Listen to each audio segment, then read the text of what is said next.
Data protection and privacy teams are under more pressure than ever with new laws, AI oversight, data breaches, and the constant expectation to do more with fewer resources. That's why TrustArc built a modern privacy and data protection management platform powered by Arc Intelligence. It unifies your tools, automates the work that slows you down, and surfaces what matters most right when you need it. From guided quick actions to our intelligent assistant, Ask Arc, you get credible, contextual answers backed by expert research, not generic AI guesses. Finally, privacy that works the way privacy pros work. Learn how TrustArc helps teams move faster with confidence at trustarc.com/serious-privacy. That's trustarc.com/serious-privacy.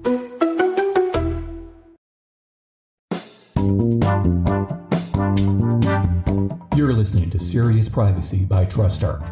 Please welcome our hosts, Paul Breitbarth and Kay Royal.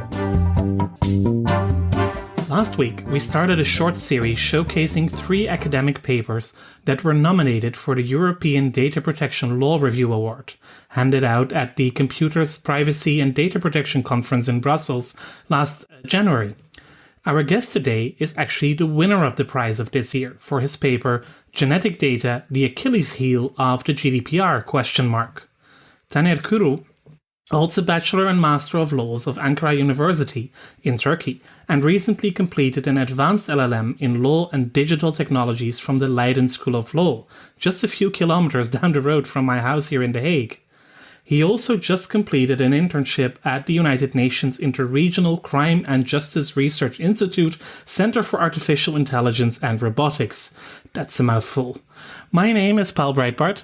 And I'm Kay Royal, and welcome to Serious Privacy. So, are we ready for the unexpected question? This is an easy one, although whenever I say it's easy, it's usually not. What was the last takeout meal you ordered? The last one, it was gyros. Oh, nice. Yes. Although I'm Turkish, it was a Greek version of the traditional doner. We share the culture in the end. Is there much difference in flavor between the Greek and the Turkish versions? The Greek version uses pita. We use the tortilla bread. The biggest difference is that. I like that. I like it a lot. And is that something you often do? Is that one of your favorites, or it just happens to be the last? I think I will go with the usual. Nice. Very nice. Paul? It was sushi. Ooh. And that was in honor for the celebration of the birthday of one of my best friends. So then it's a good birthday dinner. I bet you, is your sushi there much like our sushi here? I think so. I'm not sure if I had. I mean, all of us imported it, right? From Asia, right? Yeah, I mean, it's all like the Japanese versions, but I mean, we also get the California sushi here, the inside out rolls and the deep fried shrimp rolls and all of that, but also the really fresh tuna and salmon and other fish and cucumber and what have you. So yeah, I think it's pretty similar. About how the different locations put the variations on the food that they've, adopted from other cultures, like the Turkish and Greek hero. We are much better at adapting the Indonesian food to Dutch standards and other food from our former colonies like Suriname and the Caribbean. That I think that is more adaptable for the Dutch than something like sushi, which probably is still fairly traditional. And my last meal that we ordered actually wound up ordering 2 yesterday by accident.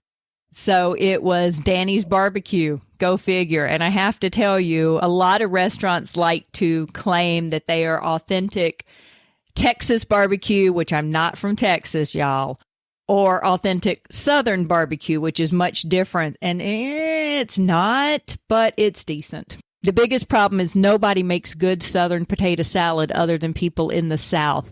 And none of that nonsense with marshmallows and raisins in it. That's disgusting.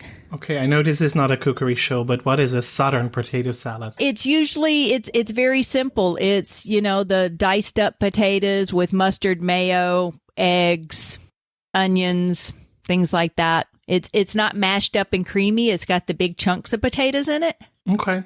Yeah, that's the version I make. Okay. Not too much, but yeah. Yeah, not too much. Yeah. But you got to use the right kind of potatoes or it doesn't taste right. And you need to dress them while they are warm. Otherwise, the Yes. dressing doesn't set properly. And warm potato salad. Oh, okay. No cooking show. Let's actually get down to business. Hey guys, this will be our next podcast. If we ever start a podcast network, we'll also do a cooking podcast.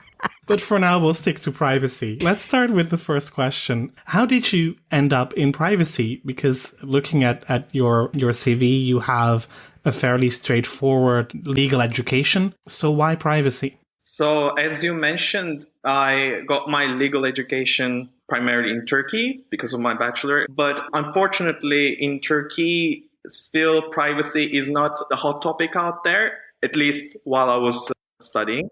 While I was working, the Code of Personal Data Protection has just been introduced, and I was in the team of consultancy in my law firm. And that's how I actually got into the privacy domain, so to say. And while I was doing my master's here, of course, it was on law and digital technologies. And the biggest domain in my education back there was related to privacy issues and data protection topics. So this is how I actually ended up as a privacy student, professional, however we call it right now, as a young adult. And why Leiden University? Why did you come to the Netherlands? Apart from our beautiful beaches and our beautiful weather, of course, but... Well, I was actually already in the Netherlands because I did an Erasmus exchange program during my master's studies in Turkey, and I came to Utrecht University for that. And I stayed here for my second master's degree, and I chose Leiden University because I wanted to focus on digital technologies or technology in general, and I was checking the programs, and Leiden University was more appealing to me than others because they were giving more diverse options, so to say, regarding their curriculum.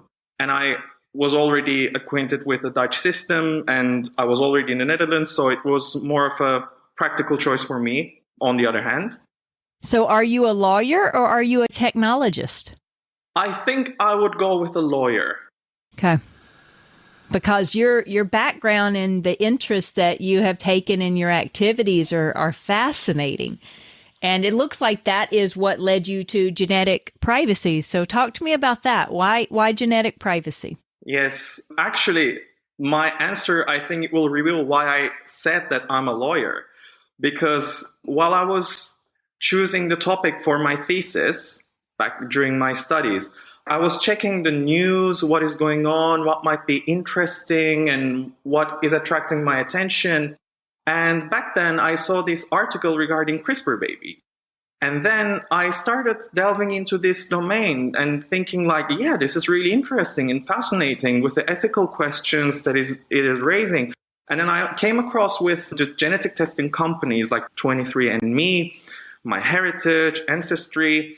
And then I saw some, I don't know whether they're fictional or they're the true stories, but I saw some stories on Reddit, and I also saw some videos on YouTube that people got those tests and revealed that they were actually adopted, or there were some family dramas around it. So I said, there is something interesting here, because when you share your genetic data, you are not actually giving the information away about yourself, but also about others.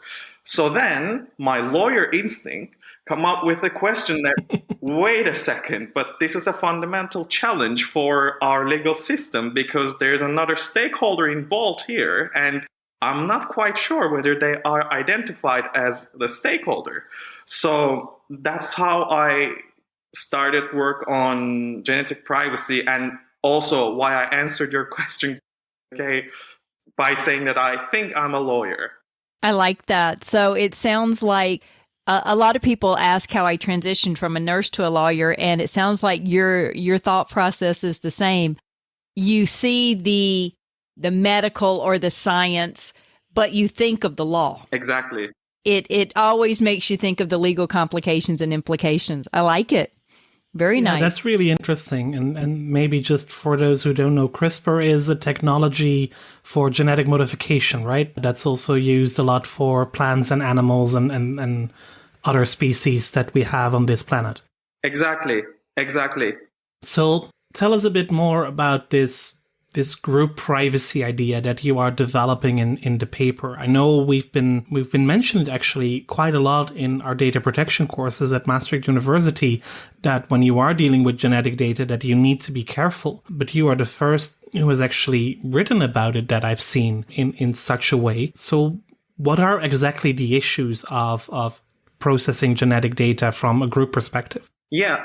Well, I can give you an introduction on that by mentioning some of the topics. Like, I think everyone who's listening to this podcast, I think, has heard about genetic testing companies that I just mentioned, like 23andMe, MyHeritage, Ancestry, or some of them may have already took the test or shared their genetic data material with research institutions that are trying to understand why some people suffer more from COVID-19 nowadays. Or they might have heard news stories around the world that law enforcement agencies finding criminals they've been looking for decades by familial DNA searching, especially in the United States. Right. Yeah, but while we process genetic data in all these domains, there are several privacy concerns arising. But as I mentioned, one thing makes these issues and processing genetic data quite extraordinary here, because when researchers look into our genes, it doesn't only reveal information about ourselves, but also other individuals who are sharing the similar or the same genetic architecture with us. So, however, these people, which from this point on I will refer to as members of genetic groups, do not even know that these common genetic data is being processed. So in my article, I addressed this issue by applying several interpretation methods in order to understand whether the GDPR provides any protection for these people, members of genetic groups. But in the end, I concluded that regardless of the interpretation that we apply, the GDPR either expands the scope of its protection to the extent that it causes ambiguous, contradictory, and disproportionate outcomes, or simply excludes genetic groups from the scope of its protection. Let me just clarify what you just said about the GDPR. So are you saying that the current language of the GDPR, if it was applied to this genetic testing environment, is ambiguous, contradictory, or disproportionate? Or are you saying that if they were to add in components to address the genetic environment, that it would be disproportionate or ambiguous? And I think I just answered my own question. You're saying right now, there's a possibility that the GDPR could roll in individuals who share genetic data as data subjects. Exactly. So I identified two roads, so to say, to understand what GDPR may or may not do, or can or cannot do, protect genetic groups. And the first approach is apply this broad understanding and a broad interpretation on the notions of personal data and data subjects, which eventually leads to identifying as members of genetic groups as data subjects, and therefore provide them with protection within the GDPR. But when I checked the outcomes of this interpretation, then I identified some ambiguous, contradictory, and also disproportionate outcomes. But I also identified the other road, so to say, by applying the teleological interpretation, by analyzing the underlying purposes, the telos of the GDPR, and also the aims of the European legislator while drafting the GDPR, then I identified that actually we cannot identify these people as data subjects, because the GDPR actually takes the individual data subjects as a focal point. And when we try to expand the scope of its protection to the groups or the individuals other than the data subject, then the GDPR is actually going through a system overload that I identified it. I like that. The GDPR is a system overload. So should we be concerned that the group privacy is not covered as explicitly in the GDPR? You mentioned this example with genetic data, but from a whole different perspective, we have a similar problem when you speak about the the Payment Services Directive, which also protects personal data and requires consent, but then the individual making or using the payment services, the fintech services, would then also give consent to process the personal data of all of its network to whom money was paid or money was received from. So also there you might be able to argue that there is a need for some form of group privacy to be included in these modern data protection laws as well. Exactly. I specifically also mentioned in my article Professor Floridi's approach, while he says that in the era of big data, the individuals are targeted not as individuals, but as members of groups. I think we all need to think about what are the ways to actually protect the groups themselves when the idea of protecting individuals would eventually lead to protection of groups, or the society eventually would fail. That's an interesting concept. It is, and that would also be similar to the slicing and dicing that all these online advertising companies do, because also for them, it is not just about you as an individual, but it is about what you represent in terms of your purchase power, basically. Well, not only that, and I'm so sorry, we're totally going to take your concept and explode it here, but it really is a fascinating concept, because if all the individuals within a group don't have the same level of protection, then you have you have varying levels of protection within the group, but can you bring the protection of the group up to the highest level of protection for the individuals within the group, or do you lower it to the least common denominator? So how do you protect the groups extrapolated from how you protect the individuals? And it's a fascinating concept there. Does the group get to benefit from it? So if I'm in a group and I want protection, do I just invite someone from the EU into my group? Well, unfortunately, in my article, I argued that the GDPR doesn't allow you to do so, even if you include someone in your group. So I need to go find someone from South Korea, because they have really strong privacy laws. You can always try. It is a fascinating debate, and I think we have given you some ideas maybe for future papers. But going back to the genetic privacy, is it in itself problematic that private companies are processing all this genetic data? Shouldn't we also put some limits to what is possible there? I mean, all these funny DNA tests, I mean, indeed looking at your heritage, but also getting your personalized fitness schedule or your personalized diet recommendations, all based on so-called DNA analysis. You hear I'm pretty skeptical. Should companies be allowed to do that in the first place?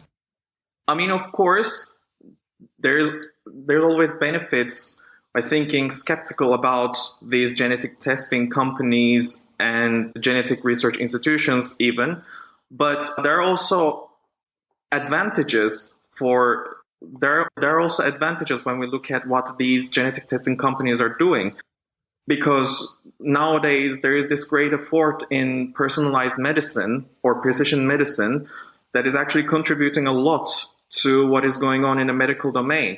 But of course, I also understand and trying to tackle the problem when we leave all the protection scope in the hands of private companies, because if we look at what is going on right now, it actually, the stakeholders here are the participants and the institutions who are actually analyzing the genetic data. And in principle, the person who participates in this test has nothing against has been taken place at the first hand. But the problem arises here when other people are actually opposing what is going on with the common genetic data.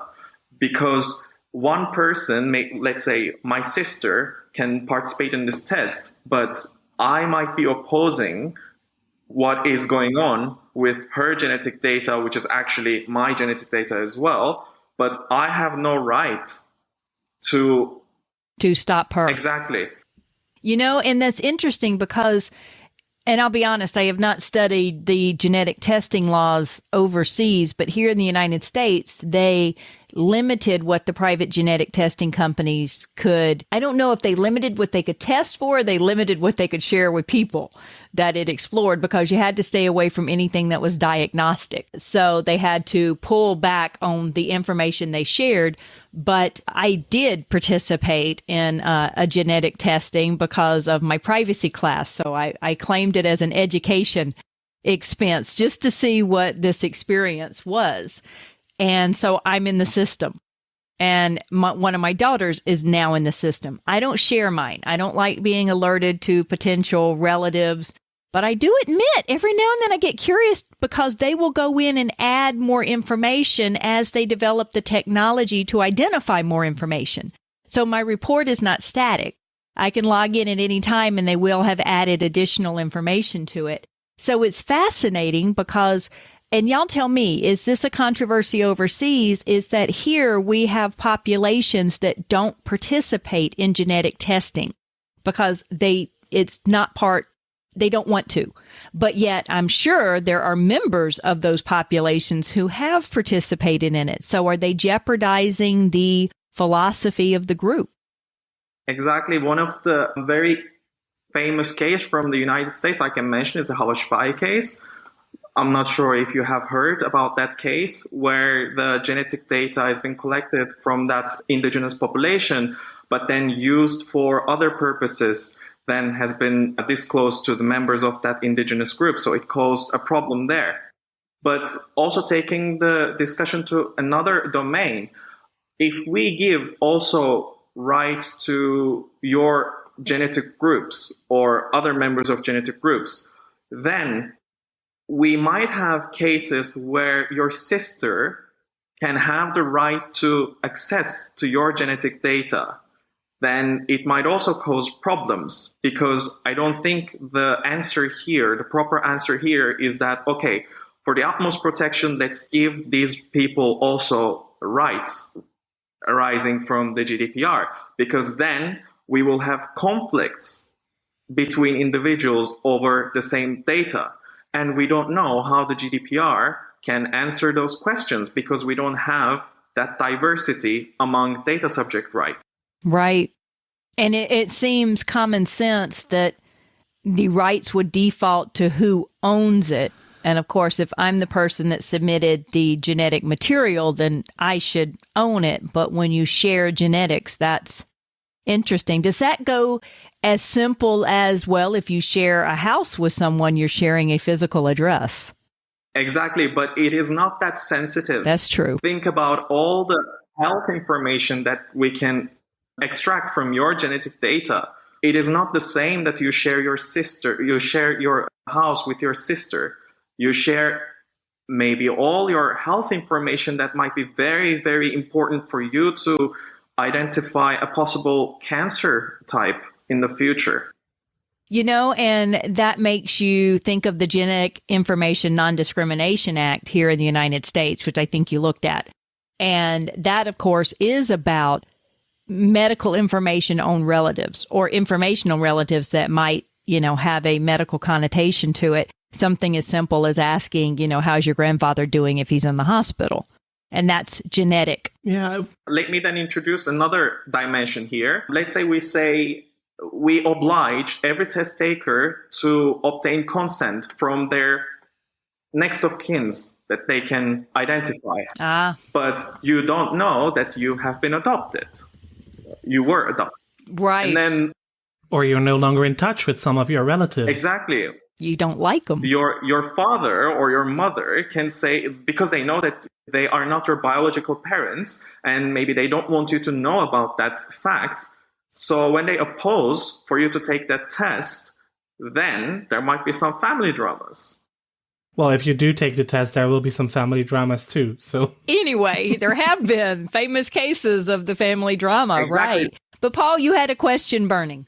Yeah, I was just coming back to the example that the ethical issue that you raised before about raising or lowering standards for the group to make sure that everybody has the same level of protection. And that of course also brings into play the non-discrimination principle, which is also a fundamental right, not to be discriminated. And as I've advocated many times, I think by now also here on the podcast, is that data protection is not an absolute fundamental right. It always needs to be seen in balance and in combination with all the other fundamental rights that we as human beings have. So maybe that would be an angle that would help you actually address the group privacy from the non-discrimination perspective. And recital 4 of the GDPR would actually bring that into the discussion. Exactly. And thank you for also mentioning the non-discrimination provisions that we have. Of course, we have non-discrimination provisions in international conventions or declarations as well. However, that was the main concern that I was, while I was writing my article in the first place, that our current legal system has not been designed to answer or include those concerns. Because after especially GDPR came into force, all issues regarding genetic research or processing genetic data has been addressed through GDPR. But when we take into consideration those non-discrimination provisions, they are more or less all of them, not all of them, but more or less all of them, covering the provision of no individual will be discriminated based on their genetic group or something along this line. But when we look at the GDPR that we have right now, it doesn't cover that fact. And we're still trying to understand whether we can protect genetic groups or members of genetic groups through this provision, through this regulation. So I think the mismatch comes to surface because of the fact that maybe fortunately, maybe unfortunately, processing of genetic data is not the hot topic out there. I said maybe fortunately because we didn't have such a scandal that caused by processing of genetic data that led to people to be not able to receive, let's say, proper medicine or treatment, or like causing family dramas. But unfortunately, because inevitably these problems will arise in the future, especially taking into consideration the emerging genetic technologies. I mean, today we're even talking about the dating apps based on genetic information or genetic data. So I am pretty sure that we will talk about these issues quite soon. But our legal system has been designed by taking into consideration the misinformation or online targeted advertising, or yeah, I mean, well, there's a concept. So I want to touch on two of these that you tweet. Well, three that you tweaked me. Sorry, Paul, I got a list here going. Go ahead. So one, when you mentioned that we don't have current scandals driving attention to this, you're so right. Law is made by passion and emotion of something that horrified someone that comes up. A car wreck where babies were killed because of not being in seatbelts drives, or car seats drives the need for regulation on car seats. So there's usually some sort of very emotionally driven reason to do this. So that's a very interesting point. I like that.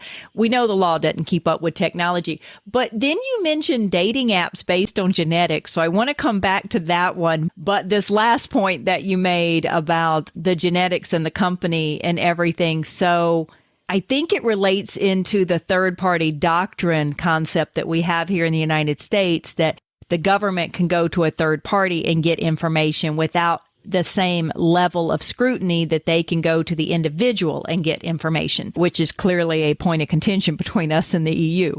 But it's interesting that you bring that out.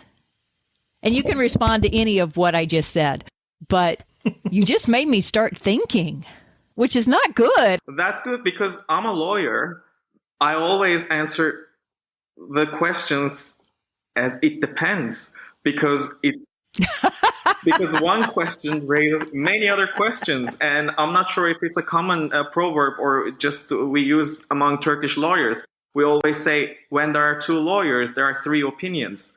So it is nice to come up with even more questions when you ask me a question. It is. You really made me think, okay, so give me an example of a dating app based on genetics. I'm sure that already exists somewhere.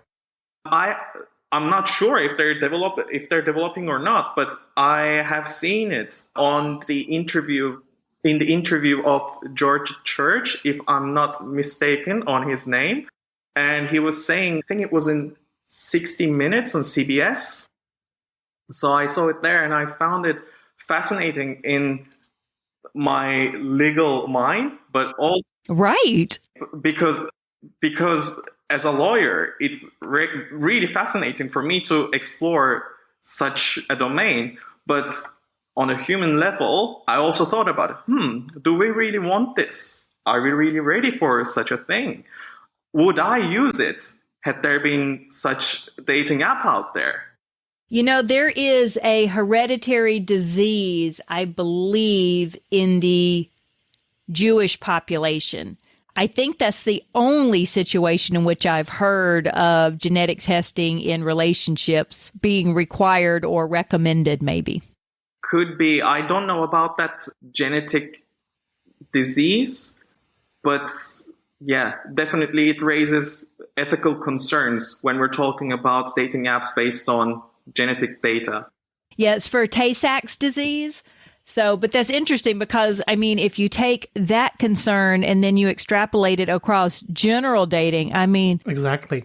So we've looked at this from the EU angle and from the US angle. What about Turkey? What about your home country? Is there anything on genetic data in the Turkish data protection law? And for our listeners who love abbreviations, I think that's the KVKK. Yes.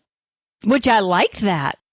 Well, not specifically. We don't have a specific provision under that KVKK, the KVKK in Turkish, but we have a decree on patient rights, and it has a provision on right not to know.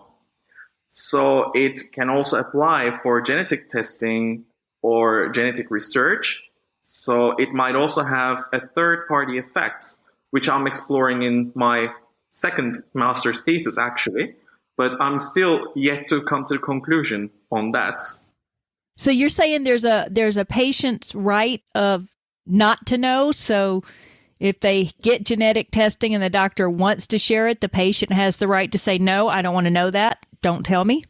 Yes, I can say like that. Okay. That's pretty fascinating. I like that. So what's next in privacy for you? Before we started the recording, you mentioned that you like the world of academic. Is that where we will see you in a few years down the road, lecturing at one of the universities on data protection and privacy and genetics? Well, I hope so. I would like to carry on with this research, actually, as a PhD student. So you might see me in the upcoming years lecturing or giving some talks on genetic privacy again, hopefully.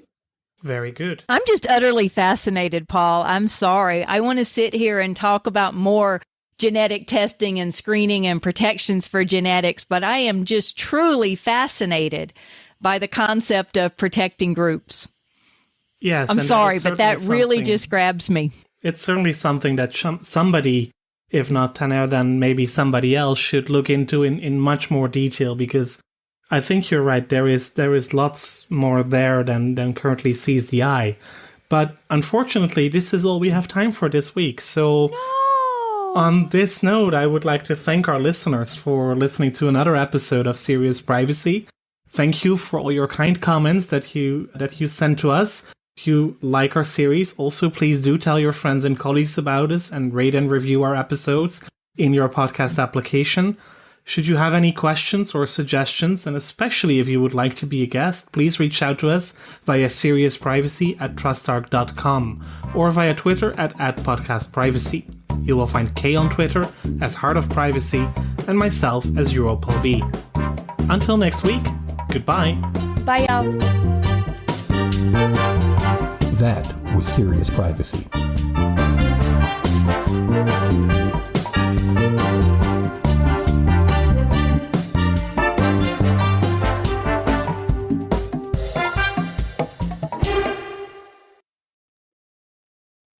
If you're a data protection or privacy professional, you already know the pressure. Non-stop regulatory change, AI oversight, internal demands, and the expectation to somehow stay ahead of it all. And the old patchwork of tools just isn't cutting it anymore. No.